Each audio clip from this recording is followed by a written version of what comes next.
আসসালামু আলাইকুম বন্ধুরা, দেখতে পাচ্ছেন এই যে পাখি আল্লাহর একটা সৃষ্টি জীব।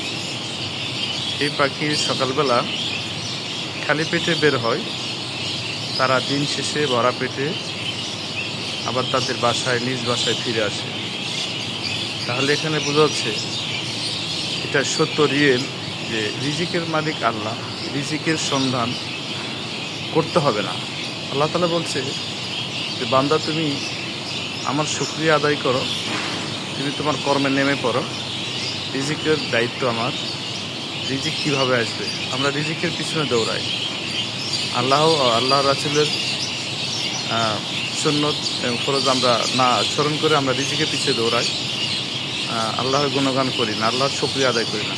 বাট এই পাখিগুলো তারা রিজিকের চিন্তা করে না। সকালে বেরো, রাতের বেলা আবার তার রিজিকের ব্যবস্থা সে আল্লাহ তাআলা নিজেই তাদেরকে রিজিকের ব্যবস্থা করে দেন, তারা চলে আসে।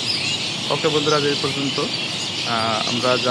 আমি যা বললাম, আপনারা যা শুনছেন, এতে আমরা কিভাবে আমরা আল্লাহ তাআলার গুণগান এবং শুকরিয়া আদায় করব, সেটা অবশ্যই আমাদের একান্তভাবে এটা আমাদের এটা নিয়ত এবং এটা কঠোরভাবে আমাদের ইমানের বলিয়ান থাকতে হবে। ওকে, ধন্যবাদ।